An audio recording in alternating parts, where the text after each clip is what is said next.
लोग एक बार जोर से जयकारा लगाएंगे। विश्व वंदनीय सदगुरु कबीर साहिब की। मैंने क्या कहा था? जोर से जयकारा लगाएंगे। आप लोग जोर से जयकारा लगाइए। बोलिए सदगुरु कबीर साहिब की, संत समाज की, भक्त समाज की जय। प्रातः स्मरणीय परम पूजनीय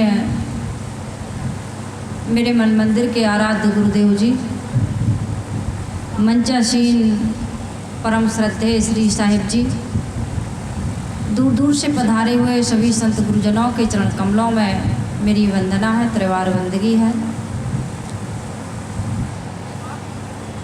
सत्संग प्रेमी सज्जनों, माताओं, बहनों, आप सभी लोग जानते हैं कबीर मठ धाम नादिया में अखिल भारतीय सदगुरु कबीर संत सम्मेलन में त्रिदिवसीय सत्संग का यह जो कार्यक्रम रखा गया है, इसमें हम सब सम्मिलित हुए हैं।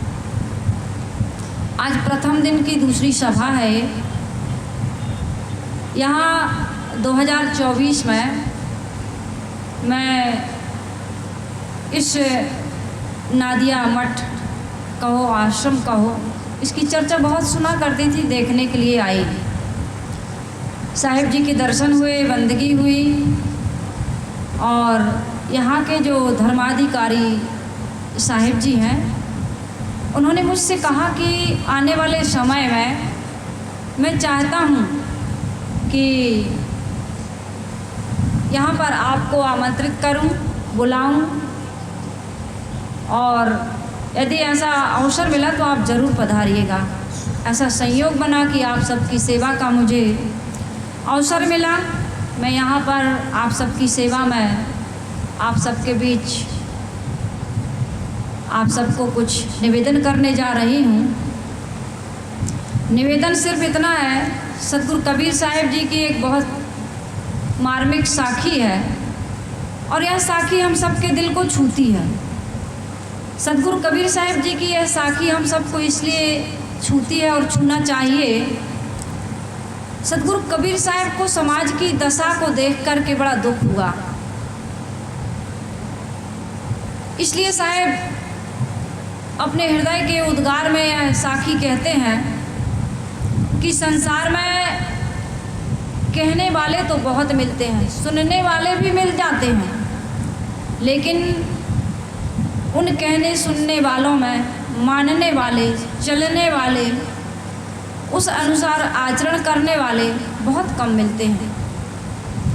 इसलिए हमारा जीवन सुंदर, सुखमय नहीं बन पाता है। ये धर्म की कथाएं मंच पर से, सोशल मीडिया से बहुत ज़्यादा हो रही हैं, लेकिन जो प्रभाव समाज में होना चाहिए वो उस समय भी नहीं था, आज भी नहीं है और आने वाले समय में भी उतना नहीं रहेगा। लेकिन जो व्यक्ति इन विचारों को सुन करके, समझ करके जीवन में आचरण करेगा, उसका जीवन जरूर सुंदर बनेगा, उसके जीवन में उसे जरूर सफलता प्राप्त होगी। सदगुरु कबीर साहिब जी कहते हैं कि कहंता तो बहुते मिला, गहनता मिला न कोई, सो कहनता वही जानी दे, जो न गहनता होए। सदगुरु कबीर साहिब जी साखी में बहुत बढ़िया बात कह रहे हैं कि कहनता तो बहुते मिला। ज्ञान की चर्चा करने वाले बहुत लोग मिलते हैं, बड़ी बड़ी बातें करते हैं, दोहा, साखी, चौपाइयाँ, शब्द, भजन, प्रवचन, सब कुछ है उनके जीवन में, लेकिन आचरण में देखा जाता है तो उनकी रहनी, उनका आचरण, उनकी दिनचर्या सब कुछ खोखला लगता है, खाली लगता है। ऐसा लगता है कि ज्ञान की चर्चा, ये धर्मशास्त्र, धर्म ग्रंथ, ये बड़ी बड़ी सभाएं, ये मठ, मंदिर, आश्रम, ये भक्तों की भीड़, केवल कहने सुनने के लिए है क्या, जीवन में उतारने के लिए नहीं है। इस बात को लेकर के सतगुरु कबीर साहब जी बहुत आहत होते हैं, बहुत दुखी होते हैं। इसलिए साहब इस साखी को कहते हैं कि कहनता तो बहुते मिला, गहनता मिला न कोई। ऐसी बात नहीं है कि संसार में केवल कहने वाले ही हैं, सुनने वाले ही हैं, आचरण करने वाले नहीं हैं, लेकिन इनकी मात्रा बहुत कम है। इसलिए साहब दुखी होते हैं, ये समाज दुखी होता है। इस संसार में दुख ज़्यादा है, सुख कम है। और जबकि संत जन, गुरुजन, ये धर्म ग्रंथ, ये धर्म सभाएं प्रयास यही कर रहे हैं कि संसार का दुख दूर हो। संसार में जो वैमनस्यता फैली हुई है, अभी संचालक महोदय जी कह रहे थे कि आज माता पिता, सास ससुर, गुरुजन भयभीत हैं, वो डर रहे हैं अपने ही शिष्यों से, अपनी ही बहू बेटियों से, अपने ही संतान से। वो इसलिए नहीं कि आवश्यक हो, ये मर्यादावश डर रहे हैं, नहीं, मजबूरी है उनकी। यदि इतना धर्म बढ़ा हुआ है, धर्म की चर्चा बढ़ी हुई है, ये कार्यक्रम हो रहे हैं और हम इतने ज्ञानी हैं, हम इतने पढ़े लिखे हैं, समझदार हैं, इसकी हम चर्चा करते हैं, याद करते हैं, गाते हैं, सुनते हैं, सुनाते हैं, तो होना क्या चाहिए कि हमसे कोई ना डरे, हमसे बात करने में, हमसे मिलने में, हमसे संबंध जोड़ने में किसी को किसी प्रकार का संदेह ना हो, डर ना हो, भय ना हो। ऐसा ना लगे उनको कि कहीं ये धोखा तो नहीं दे देंगे, विश्वासघात तो नहीं कर देंगे, झूठ तो नहीं बोल रहे हैं, आगे चल कर के किसी प्रकार का मेरा कोई नुकसान तो नहीं हो जाएगा। आज जितना डर, जितना भय आदमी को आदमी से है और किसी से नहीं है। इसलिए सतगुरु कबीर साहब जी यह कहते हैं कि कहनता तो बहुते मिला, गहनता मिला ना कोई। हम सबको क्या करना है, जितना हम जानते हैं, जितना हम सुनते हैं और जितना हम बोलते हैं, केवल उतना बस अपने जीवन में उतार लें तो हमारा जीवन सफल सार्थक हो जाएगा। समाज का वातावरण, घर परिवार का वातावरण सुंदर बन जाएगा, सुखमय बन जाएगा, शांति और प्रसन्नता देने वाला बन जाएगा। आज ज्ञान के अभाव में हम गलतियां कर बैठते हैं, ऐसी बात नहीं है। ज्ञान हम सबके पास में है, लेकिन हम उस ज्ञान को जीवन में उतार नहीं पाते हैं, ये सबसे बड़ी गलती है।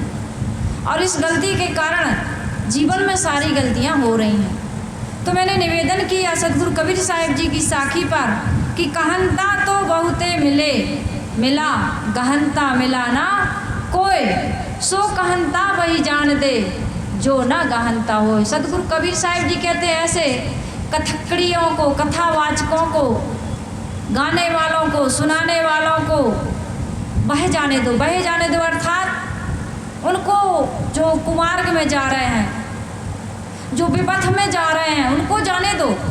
लेकिन तुम सत्संगी हो, तुम समझदार हो, तुम विवेकी हो, तुम्हें ऐसा काम शोभा नहीं देता। तुम गुरु से दीक्षित हो, कंठी पहने हो, भक्त कहलाते हो, तुम सत्संग में जाते हो, सत्संग सुनते हो, सत्संग सुनाते भी हो। तो क्या होना चाहिए हमारे जीवन में? जिस दिन से हम कंठी ले लेते हैं, माला पहन लेते हैं, तिलक लगा लेते हैं, गुरु से दीक्षित हो जाते हैं या गुरुवाणी सुनते हैं, उस समय से हमारे जीवन में ये संकल्प होना चाहिए कि जो हमने सुना है, जो हमने पढ़ा है, जो हम जानते हैं, जो हम दूसरों को सुनाते हैं, उसको हम जीवन में आचरण भी करेंगे। एक कमी आचरण ना करने की, ये हमारे जीवन में बहुत सारे दोष और दुर्गुण लेकर के आती है। इसलिए हमारी कीमत घट जाती है। हम कम जानते हैं, ऐसी बात नहीं, हम कम करते हैं, ये हमारी बहुत बड़ी कमी है। इसलिए जितना जानते हैं उतना करें तो जीवन में और रास्ता खुलेगा। कहते हैं एक सभा में ऐसे ही सत्संग सुनने के लिए एक सज्जन आए हुए थे। उन्होंने सत्संग सुना, लोगों को खूब सुनाया।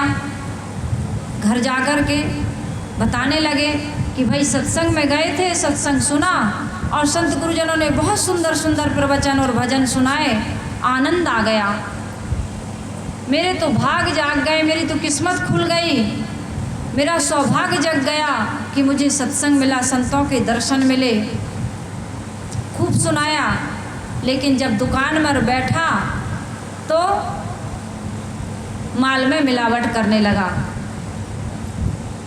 झूठ बोलने लगा, लोगों को ठगने लगा, लूटने लगा। लोगों ने कहा यार ये सत्संग की बड़ी बड़ी बातें कर रहा था, बड़ा सुंदर भजन सत्संग बता रहा था, गुरु की खूब महिमा गा रहा था, हमने विश्वास किया, लेकिन इसने माल में मिलावट की। ऐसा सत्संग किस काम का जो जीवन में परिवर्तन न ला सके। यदि एक व्यक्ति सत्संग सुनता है और कोई डॉक्टर है, मरीज आता है, उसका उचित इलाज करता है, उचित दाम में दवाई देता है, उसको उचित सलाह देता है, तो डॉक्टर का सत्संग सुनना सार्थक हो जाता है। और जो मरीज की वो सही देखभाल करता है, सही दवा देता है, समझ लीजिए वो पूजा कर रहा है, पूजा। क्योंकि कबीर साहब ने कहा कि जहाँ जहाँ डोलूँ सो परिक्रमा और जो कुछ करूँ सो पूजा, जब सोभूँ तब करूँ दंडवत, भाव मिटाऊँ दूजा। यदि एक डॉक्टर मरीज की उचित सेवा कर रहा है, देखभाल कर रहा है, सही इलाज कर रहा है, सही दवाई दे रहा है, सही सलाह दे रहा है, तो भले वो मंदिर में ना जाए, अगरबत्ती ना लगाए, जल ना चढ़ाए, कोई गीता भागवत रामायण ना पढ़े, फिर भी वो पूजा कर रहा है, क्योंकि कर्म ही पूजा है। गोस्वामी जी कहते हैं कर्म प्रधान विश्व रचि राखा, जो जस करहि सो तस फल चाखा। पूजा करना ये बुरी बात नहीं है, लेकिन पूजा करके, अगरबत्ती लगा करके, यज्ञ करके, नदी में नहा करके या किसी प्रकार का सत्संग सुन के या दीक्षित हो करके हमें विश्वास अपने मन में धारण कर लें कि कर्मों में सुधार की आवश्यकता नहीं। अब तो गुरुजी मिल गए, अब तो गंगा जी नहा लिए, अब तो अमुक नाम की माला का जाप कर लेते हैं, अब हमारे पाप कट जाएंगे, तो ये होने वाला नहीं है। कहते हैं एक संत के पास एक शिष्य रहा करता था। संत जी बढ़िया बढ़िया कथा सुनाते थे, प्रवचन करते थे, लोग बड़े प्रभावित थे, क्योंकि उनकी रहनी कथनी करनी में और रहनी में एकता थी। सतगुरु कबीर साहिब जी ने कहा ना, जस कथनी तस करनी, जस चुंबक तस ज्ञान, कहीं कबीर चुंबक बिना क्यों जीते संग्राम। जैसे चुंबक होती है एक पत्थर, वो लोहे को आकर्षित करती है, खींच लेती है, इसी प्रकार से जिस व्यक्ति की करनी कथनी और रहनी में एक रूपता हो जाती है, उसका जीवन चुंबकीय हो जाता है, आकर्षित हो जाता है। संतों के पास जाकर के, गुरुजनों के पास जाकर के, किसी पवित्र स्थान में जाकर के, जो हमें एक सकारात्मक, एक पॉजिटिव एनर्जी मिलती है, जिससे मन प्रसन्न होता है, जिससे हमारे विचारों में परिवर्तन आता है, सकारात्मक विचार आने लगते हैं, नकारात्मक विचार समाप्त हो जाते हैं। ये उसी चुंबकीय शक्ति का प्रभाव है। संत के पास जाकर के शांति का अनुभव करते हैं, सत्संग में बैठ कर के प्रसन्नता का अनुभव करते हैं, मन के विकार धुल जाते हैं, तन के विकार धुल जाते हैं, वाणी के विकार धुल जाते हैं। सत्संग में हम बैठे हैं, यहाँ पर देखिए, सत्संग में बैठते ही हमारा तन का दोष खत्म हो गया। कोई बीड़ी पीता है, सिगरेट पीता है, किसी प्रकार का दुर्व्यसन करता है, घर छोड़ करके यहाँ आया तो जिस आश्रम में चाय भी नहीं बनती वहाँ चाय भी छोड़ देता है। और हर आश्रम में, किसी आश्रम में चाय मिल सकती है, हमारे आश्रमों में नहीं मिलती, इसलिए मैं कह रही हूँ, लेकिन किसी भी आश्रम में ये शिक्षा कभी नहीं मिलती होगी कि गुटखा खाओ, तम्बाकू खाओ, बीड़ी पियो, सिगरेट पियो, शराब पियो, मांस खाओ, किसी भी प्रकार का दुर्व्यसन करो।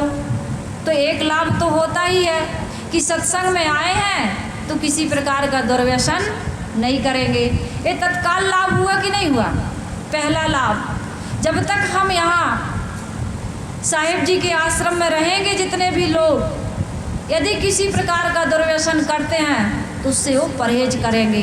यदि आश्रम में नहीं कर पाएंगे, आश्रम परिसर में नहीं कर पाएंगे, बाहर निकल करके कर लेंगे कितने लोग, लेकिन इस पंडाल में तो कोई नहीं कर सकता।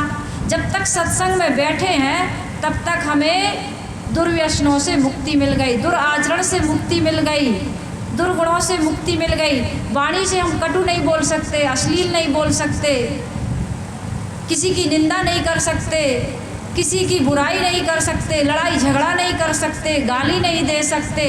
ये दूसरा लाभ हुआ, वाणी का लाभ। मन में किसी के प्रति द्वेष की भावना है, ईर्ष्या की भावना है, जलन की भावना है, किसी प्रकार का कोई चिंता है, परेशानी है, तो संतों की वाणी को सुन करके हमारे मन में बहुत सुंदर विचार आते हैं। दया का भाव आ जाता है, क्षमा का भाव आ जाता है, करुणा का भाव आ जाता है। ये भाव हमारे अंदर कैसे आते हैं? ये महापुरुषों के दर्शन का प्रभाव, वाणी का प्रभाव, उनकी साधना का प्रभाव। इसलिए मैंने कहा कि वो जो शिष्य गुरु के पास दीक्षा लेने गया था, सत्संग सुनने गया था, उनकी सेवा कर रहा था, तो संत की वाणी में इतना प्रभाव था, चुंबकीय शक्ति जो आ गई थी, कथनी करनी रहनी में एकता के कारण से शिष्य को लगा कि ऐसा प्रवचन मैं भी सीख लूँगा और मैं भी लोगों को समझाऊँगा, मेरी भी बड़ी प्रतिष्ठा होगी, वाहवाही होगी, मान सम्मान मिलेगा, रुपया पैसा मिलेगा, आश्रम बनाऊँगा, मेरी अलग पहचान होगी, यूट्यूब चलाऊँगा, चैनल चलाऊँगा। कई प्रकार के विचार आते हैं लोगों के मन में। तो उसने गुरुदेव जी से कहा, गुरुदेव मैं भी अपना अलग से भक्तों के बीच जाकर के धर्म का प्रचार करना चाहता हूँ, प्रवचन कथा सत्संग सुनाना चाहता हूँ। गुरुदेव जी ने कहा बिल्कुल, हम तो चाहते ही हैं। सच्चे गुरु तो शिष्य को शिष्य नहीं गुरु बना देते हैं, बहुत अच्छी बात है। कहते हैं कि पारस पत्थर लोहा को सोना बनाता है, लेकिन संत अपने शिष्य को शिष्य नहीं बनाते, गुरु बना देते हैं। कहते हैं कि बेटा जो मैं हूँ, उपनिषदों में भी यही शिक्षा है, अहम ब्रह्मास्मि तत्त्वमसि, अय आत्मा ब्रह्म प्रज्ञानम ब्रह्म। 4 बातों में पूरे उपनिषदों का सार बता दिया है कि ये आत्मा ब्रह्म है, तुम भी वही हो, ज्ञान ही ब्रह्म है, ये सभी लोग ब्रह्म का ही स्वरूप हैं। तो शिष्य ये ज्ञान शिष्य को यह ज्ञान देते हैं गुरु। तो गुरु कहते हैं कि ठीक है, सत्संग सुनाना, प्रवचन करना, लेकिन पहले एक काम कर दो। शिष्य ने कहा क्या काम है? कहा जाओ नदी पर और इस मटके में जल भर के लाओ। शिष्य गया, मटके में जल भरा और जल्दी जल्दी आने लगा। मटके का जल थोड़ा सा बचा और पूरा छलक करके गिर गया। जब गुरु के पास आए तो देखा कि मटका खाली है। गुरुदेव ने कहा कि बेटा इसमें जल तो बहुत कम है, इतना थोड़ा भर के क्यों लाए? कहा गुरुजी भर के तो पूरा चला था, लेकिन रास्ते में छलक करके गिर गया। गुरु ने कहा बस यही मैं तुम्हें समझाना चाहता हूँ कि जब तक हमारा मन सधेगा नहीं, इंद्रियाँ, कबीर साहब ने कहा ना, तन थिर मन थिर बचन थिर सुरति निरति थिर होए, कहीं कबीर वह पलक ही कलप बराबर होए। बेटा तन भी थिर होना चाहिए, मन भी थिर होना चाहिए, और हमारा जो बुद्धि है, हमारा जो अंतःकरण है, अंतःकरण में जो नाना प्रकार के भाव उठ रहे हैं, ये शांत होना चाहिए। अंतस्थिर ज्वाला रहित अभय न चिंता, जब फिक्र रहित मन निरस जहाँ शोध यथारथ तब। पहले मन हमारा कैसा होना चाहिए? अंतस्थिर, अंतःकरण स्थिर होना चाहिए। और अंतःकरण, हमारा अंतःकरण ऐसे ही स्थिर नहीं हो जाएगा। केवल ज्ञान की वाणी सुन लेने से, उसकी चर्चा कर देने से, वाणी को याद कर लेने से, रट लेने से, कुछ लिख देने से, कुछ गा लेने से, इससे सफलता मिलने वाली नहीं है। जीवन को आत्मसात जो ज्ञान मिला है जीवन में आत्मसात करना पड़ता है। मन वाणी को इंद्रियों को साधना पड़ता है, संयम करना पड़ता है, सहना पड़ता है, भक्ति करनी पड़ती है, गुरु की आज्ञा के अनुसार त्याग वैराग्य करना पड़ता है, समर्पण और सेवा, स्वाध्याय, साधना, सारे अंगों को लेकर के जब तक जीवन में हमारे आचरण की शुद्धि नहीं होती है, हमारी भावना की शुद्धि नहीं होती है, हमारे विचारों की शुद्धि नहीं होती, जब तक स्थिरता नहीं आती है, तब तक हमारे जीवन में वो चीज़ नहीं मिल सकती है जो हमारा जीवन परिवर्तन कर सके या हमारे ज्ञान से, रहनी से, आचरण से आपका जीवन परिवर्तित कर सके। इसलिए गुरुदेव बताते हैं कि हे प्रिय शिष्य, पहले अपने ज्ञान को पचाओ, जीवन में उतारो, और जिस दिन तुम इस ज्ञान को जीवन में उतार लोगे उस दिन तुम्हारा जीवन बदल जाएगा, और जिस दिन तुम्हारा जीवन बदल जाएगा उस दिन तुम दूसरों के जीवन को बदल सकते हो। केवल कहने सुनने से, रट लेने से, सुना देने से समाज पर या अपने जीवन पर कोई प्रभाव नहीं पड़ता। पहले खुद का जीवन बदलना चाहिए, तब फिर सामने वाले का जीवन बदलता है। कहते हैं एक गुरु के पास शिष्य सत्संग सुनने आता था, अपनी कुटी में अलग रहता था।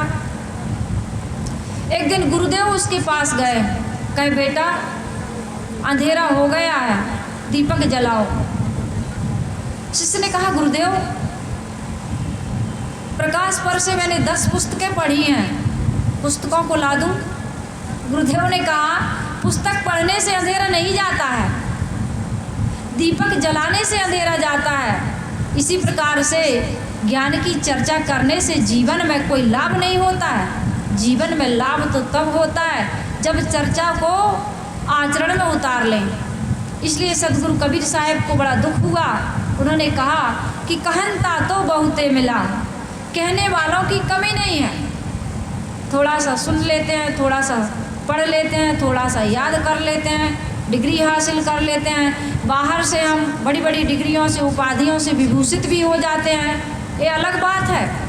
हो सकता है हम ना पढ़ पाएँ, आर्थिक अभाव हो, समय का अभाव हो, बुद्धि कम हो, ना पढ़ पाएँ, ना डिग्री हासिल कर पाएँ, भौतिक दृष्टि से हमें कोई मेडल, कोई पुरस्कार, कोई डिग्री ना मिले, लोग हमको इतना ना जानते हो, ना मानते हो।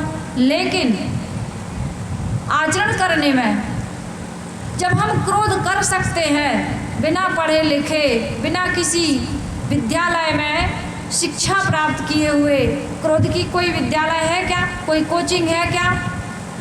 कोई स्कूल है? कोई टीचर है? किसी ने बताया कि क्रोध ऐसे करना चाहिए? हम क्रोध करना सीख गए, हम लोभ करना सीख गए, हम मोह करना सीख गए, हम बीड़ी सिगरेट पीना सीख गए, तंबाकू खाना सीख गए, दुर्व्यवहार, दुराचरण करना सीख गए, मन में गंदे गंदे विचार, दुर्भावना लाना सीख गए। कोई कोचिंग सेंटर नहीं है, कोई टीचर नहीं है, किसी ने नहीं सिखाया, किसी ने कहा भी नहीं, कोई इसमें पुरस्कार भी नहीं मिलता, कोई लाभ भी नहीं होता, फिर भी सीख गए। लेकिन जो बातें सिखाई जा रही, इतना बड़ा पंडाल लगाया जाता है, दूर दूर से संतों को बुलाया जाता है, सत्संग करवाया जाता है, इतना परिश्रम करके ये आयोजन होता है, और परिश्रम करके भक्त लोग आते हैं, बिहार से, नेपाल से, महाराष्ट्र से, पता नहीं कहाँ कहाँ से, कई जिलों से, कई प्रांतों से लोग आते हैं। ये इतना बड़ा परिश्रम और आयोजन जो होता है, एक इसलिए होता है कि जीवन में जो संतों की रहनी और आचरण है वो हमारे जीवन में उतर जाए, हमारा जीवन निर्मल, पवित्र, सुव्यवस्थित बन जाए, हमारे द्वारा किसी को कष्ट ना हो और हमें भी किसी से कोई कष्ट ना हो। इसलिए ये ज्ञान की बातें बताई जाती हैं कि हम हमारे जीवन में उतरें। बताया जाता है कि दुनिया में हम 2 दिन के लिए आए हैं। ये भी बताया जाता है कि शरीर असत्य है, संबंध असत्य है, संसार असत्य है। और कैसे असत्य है ये भी बताया जाता है। शरीर अभी सत्य लग रहा है लेकिन क्षण क्षण बदल रहा है, बीता सो मिलता नहीं, आगे आशा दूर, वर्तमान में काज कर। बीता सो मिलता नहीं, आगे आशा दूर, वर्तमान सो हाथ में कारज करिए पूर, बीता सो मिलता नहीं। कल कौन सी तारीख थी? 27 फरवरी 2026। ये कभी मिलने वाली नहीं है। उस 27 फरवरी 2026 में जो जो कुछ घटा, शरीर के जो कण थे वो सब कुछ बदल गया। वो घटना बदल गई, वो शरीर बदल गया, वो परिस्थिति बदल गई, वो तारीख बदल गई, वो दिन बदल गया, वो महीना बदल गया और एक दिन वो सन भी बदल जाएगा। तो बीता सो मिलता नहीं। जो कुछ हुआ है, हानि लाभ संयोग वियोग, जो कुछ भी, वो सब बीत गया, अब मिलने वाला नहीं है। आगे आशा दूर, भविष्य में क्या होगा, कौन मिलेगा, मान मिलेगा, सम्मान मिलेगा, अनुकूलता मिलेगी, प्रतिकूलता मिलेगी, किसका संयोग होगा, किसका वियोग होगा, क्या होगा, हमको पता नहीं। आगे आशा दूर।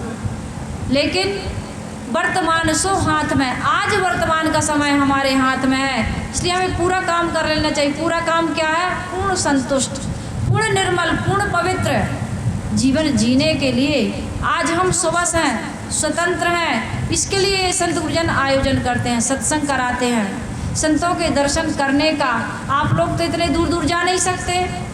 यदि ये नादिया मठ के गुरुजन संतजन ये आयोजन ना किए होते, दूर दूर से साध्वियों को, संतों को ना बुलाए होते, और देखिए जिनको बुलाते हैं वो तो आते ही हैं, जिनको नहीं बुलाते वो भी आते हैं। तो इतने लोगों का दर्शन, सत्संग, उनकी वाणी, उनकी रहनी, उनकी आचरण का प्रभाव हमारे जीवन पर ना पड़े और हमारा जीवन ना बदले तो हमारा जीवन कैसे है? बेकार है। तो इसलिए मैंने निवेदन किया कि कहनता तो बहुते मिला, गहनता मिला न कोई, सो कहनता वही जान दे, जो ना गहनता होए। हमारा और आपका जीवन मूल्यवान और बेशकीमती तभी बन सकता है जब हम अपने जीवन में अपने जीवन की कीमत को बढ़ाएं, घटाएं ना। जीवन की कीमत को बढ़ाने का अर्थ क्या है? अपने जीवन में सुंदर सद्गुणों को ग्रहण करें और दुर्गुणों को धीरे धीरे त्यागते जाएं। यदि चोरी करते हैं, यदि हम झूठ बोलते हैं, यदि हम गाली देते हैं, निंदा करते हैं, द्वेष, घृणा, नफरत करते हैं, वह मनुष्यता या कटुता का व्यवहार करते हैं, किसी पर हम अविश्वास करते हैं, अपमान करते हैं, तो जिन कारणों से हम ऐसा करते हैं उन कारणों को अपने अंदर देखें और अपने अंदर यदि वो मिल रहे हैं तो उनको त्यागने का, उनको निकालने का हम प्रयास करें। यही सबसे बड़ी साधना है। हम दूसरों को जो समझाते हैं, जो बतलाते हैं, जो कहते हैं, जो दूसरों से चाहते हैं, वैसा जीवन हम जीने लगें। इसी प्रयास में ये सत्संग का आयोजन होता है।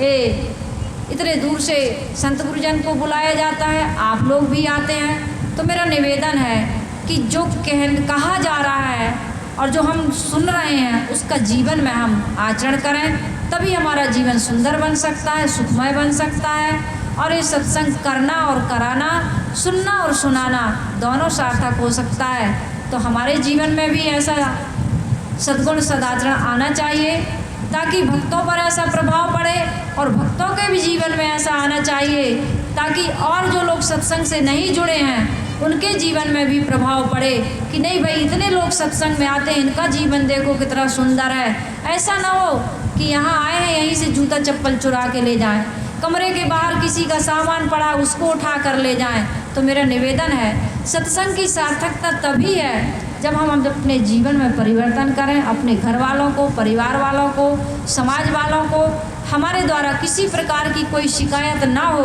इतना यदि हम जीवन में कर लेते हैं तो हमारा जीवन सफल सार्थक हो जाएगा। ये सत्संग करना, सुनना, सुनाना सार्थक हो जाएगा। आप सभी लोग मेरी बातों को बड़े ध्यान से सुने, गंभीरता से सुने। मुझे आशा और विश्वास है कि आप अपने जीवन में ज़रूर परिवर्तन करेंगे। एक बार जोर से जयकारा लगाएं, हाथ ऊपर उठाकर बोलिए सद्गुरुदेव की।